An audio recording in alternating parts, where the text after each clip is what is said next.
Justin Steele and the Cubs took one on the chin last night. Not the kind of game that we expected to get from the Cy Young, or maybe now formerly known as a Cy Young contender, Justin Steele.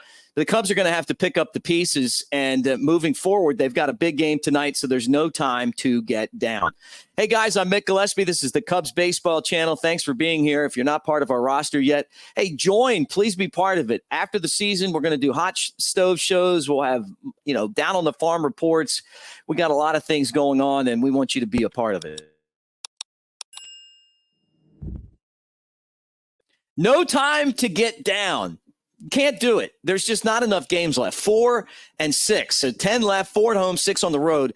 This Cubs team's going to have to pick themselves off the mat. And, last night just felt like a really tough loss. And I love the Wrigley Field energy, the fact that when the Cubs got down big and the bullpen just couldn't seem to put the Pirates away to even give the Cubs a chance after Steele struggled, which is, honestly something that you would expect from the B bullpen.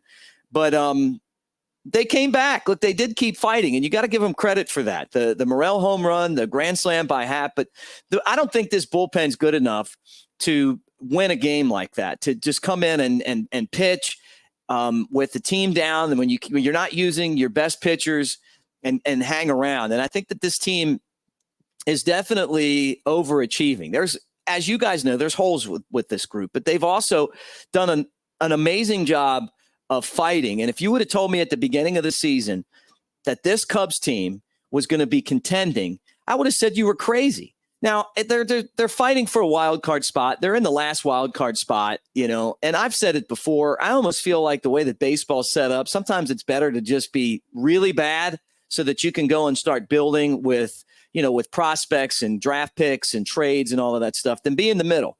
But at the same time, this has been so entertaining that even though it may not help you long-term as far as, being able to go out and make trades for guys like Alexander Canario and Owen Casey and Pete Crow Armstrong. It's fun being in the mix. And anything can happen if you get into the playoffs. Plus, I feel like this experience is only going to help David Ross as a manager and the team. So no time to get down. It's time to pick themselves up and start thinking about tonight's game. And tonight's game is against the Pirates, 6:40 at Wrigley. Still have a chance to win the series.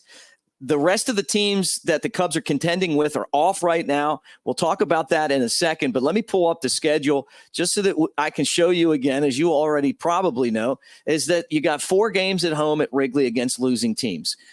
Coming into this, hey, you know what? If you can win 4 out of the 6, if you can win 5 out of the 6, that would be great. I don't think that anything less than that is good enough. You split this, then you've missed an opportunity. So the Cubs still have both of those goals in hand. They're not going to sweep, obviously, but there's still a lot to play for here.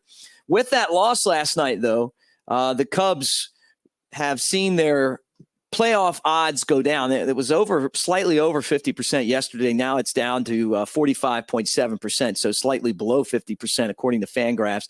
We've been keeping an eye on that all year.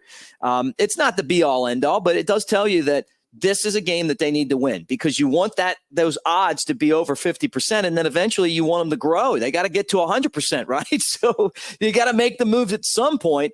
That's why we're keeping an eye on that. The teams that the Cubs are contending with in the standings, which I'll put up here in a second, are all off. So you don't have to scoreboard watch tonight. And I know for some of you, that's good news because it is stressful looking around and saying, hey, where is everybody and what are they doing? Well, the good news is that tonight you don't have to worry about it. Philadelphia is playing as we speak, but they're 4 up. They're pretty much in the playoffs unless they had an absolute collapse.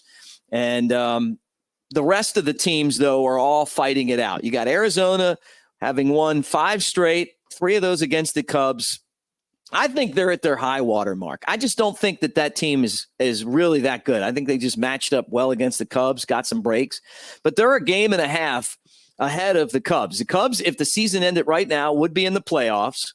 And then you got Miami and you got Cincinnati. Now, it's important that the Cubs win and stretch that to a game, to 2 games over Miami and Cincinnati, because they lose the tiebreaker against those teams. Now, San Francisco, that's a different story. The Cubs have the tiebreaker against them, but 3 games back, they haven't played great baseball. I almost feel like they're really not even in the mix, but I threw them up there because mathematically they still do have an opportunity.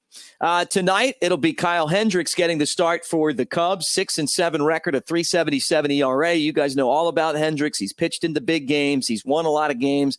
He's crafty. He is a winner, and the Cubs need him to give them a great performance tonight. And he'll be opposed by Johan Oviedo, who is 8-14 with a 4.27 ERA. I just shaved a couple points off. This guy threw a complete game earlier this season, which you would say complete game, like, so what? Well, that never happens anymore. A 9-inning complete game.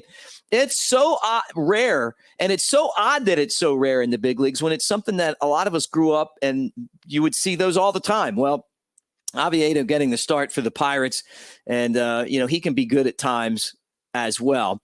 I wanted to say this, looking at the lineup last night, I was surprised that Alexander Canario wasn't in there after the performance that he had the day before.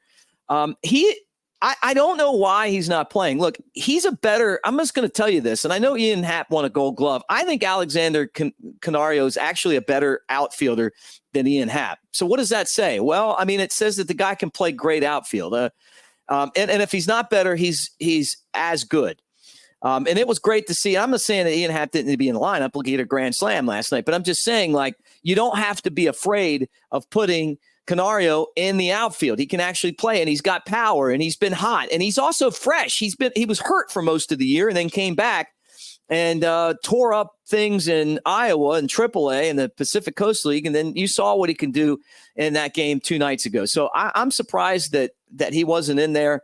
I just think that David Ross needs to put a little more faith in these young stars. I think that these guys are going to make a difference for the organization down the road, and that they can help the Cubs win right now. It wasn't that the Cubs were tired last night. Obviously, it was just a really rough game for them. So they'll try to bounce back tonight. Again, thank you for being here and hanging out on the Cubs Baseball Channel. I'm Mick Gillespie, and we will talk to you guys again really, really soon. Go Cubs.